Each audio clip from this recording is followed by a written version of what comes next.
안녕하세요. 비블릭터 만드는 EA 미션 박인욱이입니다. 자, 오늘은 예수 그리스도 그가 오신 이유라는 주제 그 두 번째 시간입니다. 지난 시간에 마태복음의 별명은 사자복음이라 그랬죠. 왕으로 오신 예수님에 대해서 이야기했었고, 오늘은 두 번째 시간으로 마가복음에 대해서 이야기할 것입니다. 마가복음의 별명은 송아지복음이라고 했습니다. 왜 송아지복음이냐? 왕으로 오신 예수님의 그 반대되는 개념으로 이번에는 하나님의 종으로서 우리를 섬기기 위해 오신 예수님에 대해서 이야기하고 있습니다. 또한 송아지라고 하면 어떤 이미지일까요?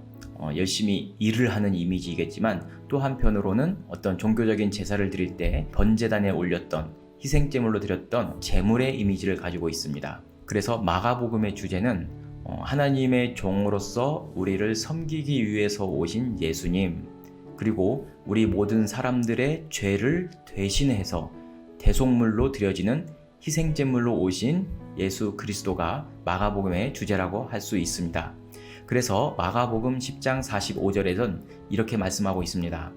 인자가 온 것은 섬김을 받으려 함이 아니라 도리어 섬기려 하고 자기 목숨을 많은 사람의 대속물로 주려 함이니라. 아멘. 우리가 살아가는 데 중요한 것은 인생관이라고 하는 것입니다. 인생관이라고 하는 것은 사람이 살아가는 목적, 사람이 살아가는 이유에 대해서 생각하고 판단하는 어떤 그런 생각을 이야기합니다. 요즘 사람들의 인생관은 뭐라고 할까요? 요즘 흔히 욜로라는 말을 많이 합니다. 그래서 인생은 한 번뿐이니까 그 한 번뿐인 인생을 후회 없이 살아야 된다. 그런 말들을 많이 한 것 같아요. 그래서 죽기 전에 내가 하고 싶은 것 다 해야 되고, 죽기 전에 내가 뭐 갖고 싶은 거, 먹고 싶은 거 그렇게 버킷리스트 적으면서 내가 해야 되는 것 다 해야 된다라는 그런 인생관을 가지고 사는 것 같고, 또 내 인생은 내 거야 라는 그런 인생관을 가지고 살아가는 것 같습니다. 그러나 우리 크리스찬의 인생관은 다릅니다. 우리 크리스찬의 인생관은 먼저 나는 죄로 인해서 죽었던 사람이지만 예수 그리스도의 구원에 힘입어서 나는 이제 구원받은 자로 다시 살아간다는 그런 인생관을 가지고 있습니다. 그래서 크리스찬의 인생관은 내 인생은 내 거야 라는 것이 아니라 주님이 나에게 주신 것이야 라는 개념을 가지고 있고, 또 인생은 한 번뿐이야, 죽으면 모든 게 끝나는 것이야 라는 것이 아니라 우리의 삶이 끝나고 난 이후에는 하나님 앞에 다시 우리는 돌아간다 라는 그런 인생관을 가지고 있습니다. 그래서 크리스찬의 인생관이란 내가 살아가는 목적이 그냥 내가 원하는 내 마음대로 살아가는 데 있는 것이 아니라 하나님이 나를 지으신 목적은 무엇인가, 하나님이 기뻐하시고 원하시는 것은 무엇인가, 하나님은 나를 통해서 어떠한 일들을 이루어 가시는가, 그것들을 생각하는 것이 크리스찬의 인생관이라고 할 수 있습니다. 오늘 소개할 영화는 1993년도에 제작되었던 실화를 바탕으로 제작된 영화 얼라이브라는 영화입니다. 이 영화의 영어 제목은 안데스의 기적이라는 제목입니다. 영화의 내용은 이렇습니다. 1972년 10월 13일 금요일 오후에 우루과이 대학 럭비팀을 태운 한 항공기가 칠레로 상륙하기 직전에 흰 눈으로 뒤덮인 안데스 산맥에 불시착한 것입니다. 많은 사상자들 사이에서 생존한 사람들은 영하 40도라는 극한의 상황에 버려져야 됐고, 또 그곳에서 식량도 끊기고 구조의 희망도 끊기게 되었습니다. 삶과 죽음의 경계에서 남은 16명의 생존자들은 중대한 결정을 내려야만 했습니다. 우리 함께 영화를 보도록 하겠습니다.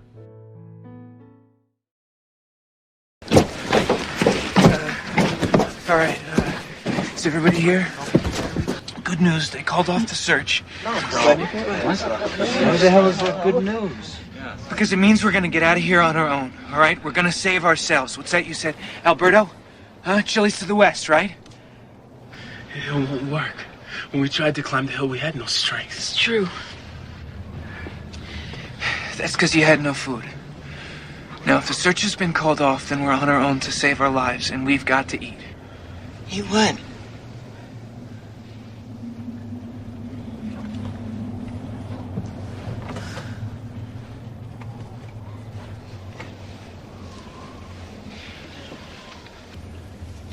Well, I'm sorry, but I can't do it. I'm with you. I don't think I could do it. How can we go back to our families? You could go back alive. I think they'd prefer that. What have we done that God now asks us to eat the bodies of our dead friends? I know that if I died, that if my dead body could help you stay alive, I want you to use it. In fact, if I do die, you don't eat me, I'm gonna come back from wherever I am and give you a good kick in the ass. It's a good one. Take my hand, pledge with me. Whoever dies agrees. Use my body as food. All right. I pledge. I agree. Me too.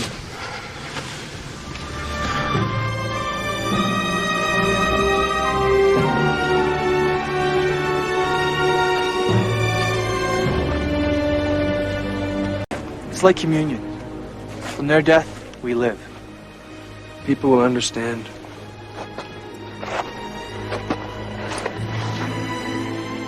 This should be good for the cutting.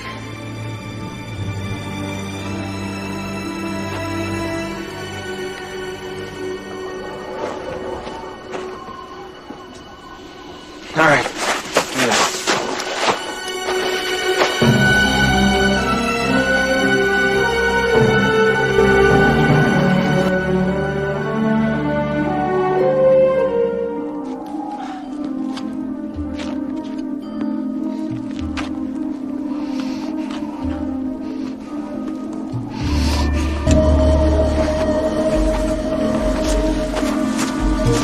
Very difficult to cut. The meat's almost frozen. I'm gonna eat this piece.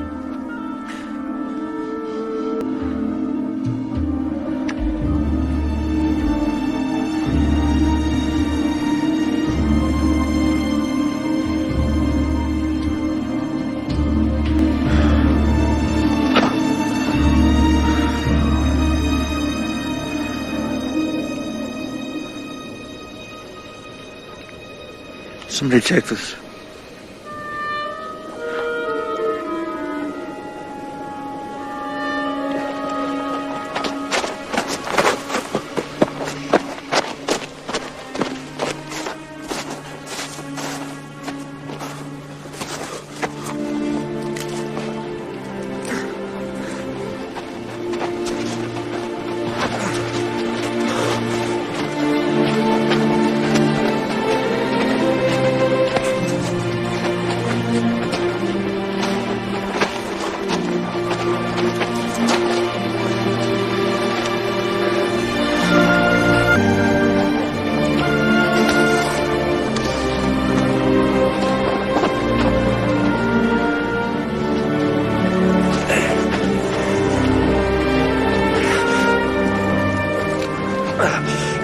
Someone take this and eat it.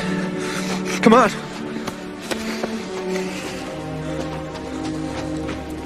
I'll tell you one thing. If I have meat in my belly, I intend to get something done.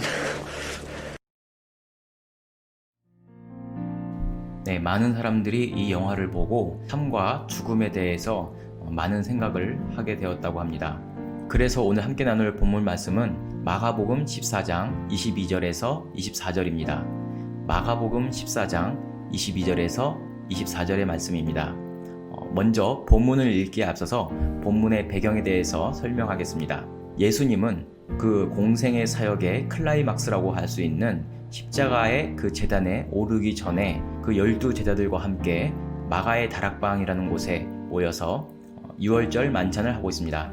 마가의 다락방 하면 우리가 생각하는 그런 가옥 구조의 그런 다락방이 아니라 이스라엘의 가옥 구조는 다락방이라는 것은 그 2층 집, 2층의 넓은 홀을 이야기하고 있고 여기서 말하는 마가의 다락방은 정말 이 마가복음을 기록한 청년 마가의 다락방, 그러니까 청년 마가는 꽤 잘 사는 집이었습니다.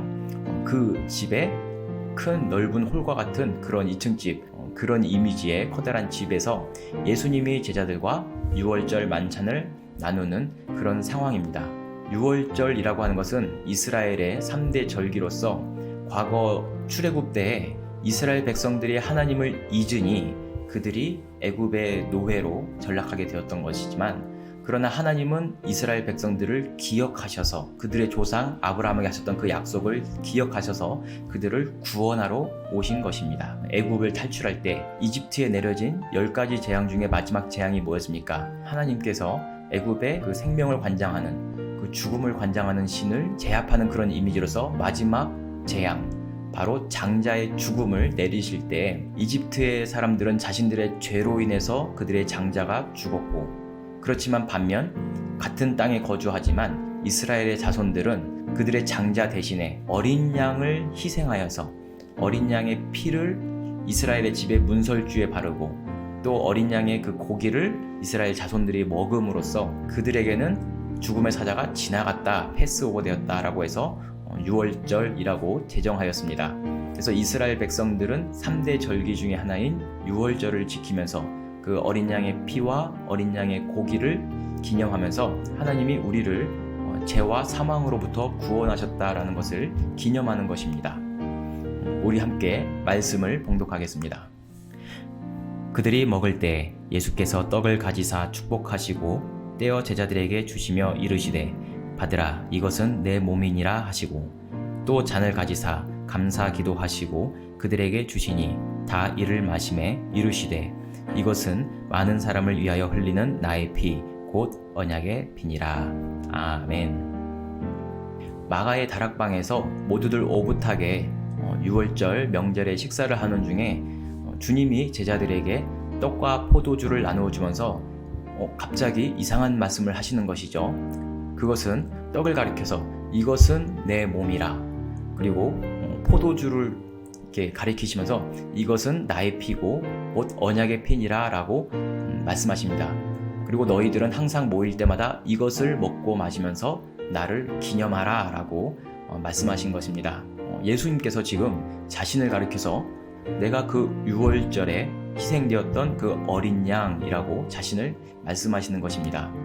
그리고 예수님이 떡과 포도주를 가지고 제자들에게 보여주실 때 이런 제스처를 했습니다.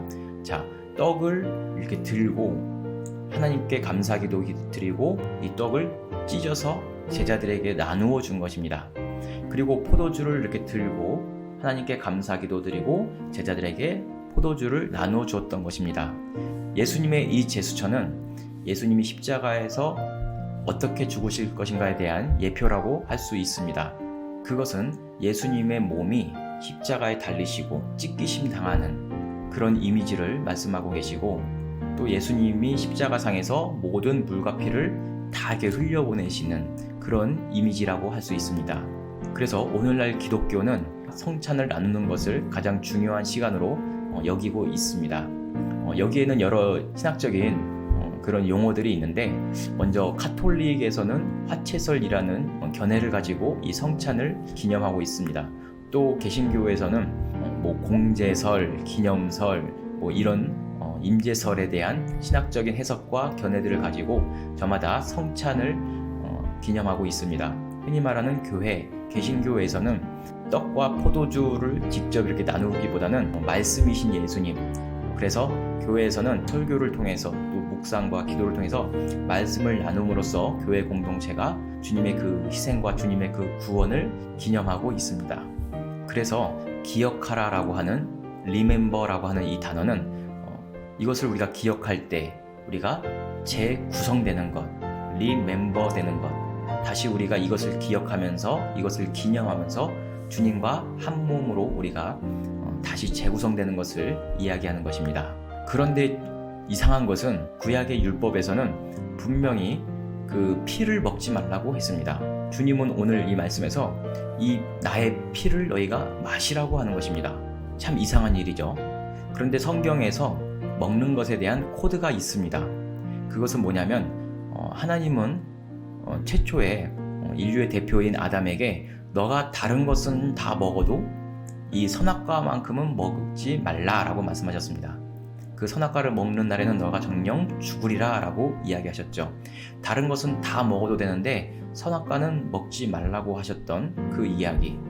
그런데 또 오늘은 반대로 다른 그 어떤 것보다 너희가 바로 이 어린 양 예수 그리스도의 살과 피를 먹으라 라고 하는 그런 놀라운 이야기가 있습니다. 선악과에 뭐 독이 있는 것도 아닌데 선악과를 먹으면 죽게 된다는 것. 또 이 떡과 포도주에 어떤 놀라운 것이 있는 것도 아닌데 그런 평범한 떡과 포도주인데 이것을 먹으면 우리가 주님과 다시 연합한다는 것. 거기는 어떤 신비가 있는 것일까? 이 음식의 문제가 있는 것이 아니라 이것은 하나님의 말씀에 순종하냐 순종하지 않느냐라는 중요한 메시지가 있는 것입니다. 사람들은 먹지 말라는 것은 잘 먹고 또 먹으라는 것은 먹지 않고 하라는 것은 안 하고 하지 말라는 것은 잘하는 참 아이러니한 존재이기 때문입니다. 그래서 성경이 말씀하는 인생의 제1법칙은 이것입니다. 하나님의 말씀에 순종하냐 순종하지 않느냐. 성경이 우리에게 이야기하는 인생의 전체 주제가 하나님의 말씀에 순종하냐 순종하지 않느냐입니다. 그래서 사람의 대표였던 아담은 하나님의 말씀에 순종하지 않고 마귀의 말을 따랐던 것이지만 예수님은 마귀의 모든 시험을 이기시고 하나님의 말씀, 그 십자가에 순종하신 것입니다. 그래서 예수님의 희생으로 인해서 구원받은 우리의 인생은 더 이상 내 마음대로 살 수 있는 것이 아닙니다. 영화에서 우리가 이제 먹었으니 무언가 일을 해야겠지라고 하는 대사가 기억나실 거예요. 우리가 주님의 말씀, 주님의 살과 피를 먹고 우리가 주님의 그 사랑과 주님의 그 희생을 기억한다고 하면 우리의 인생은 이제 그냥 내 맘대로 사는 것이 아니라 가장 가치 있는 삶을 우리가 추구해야 한다는 것입니다.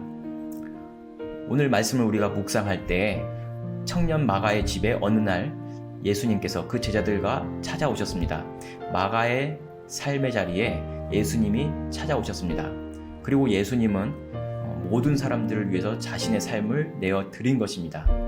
그것을 기억할 때 청년 마가는 이후에 자신의 삶도 기꺼이 주님께 내어 드립니다.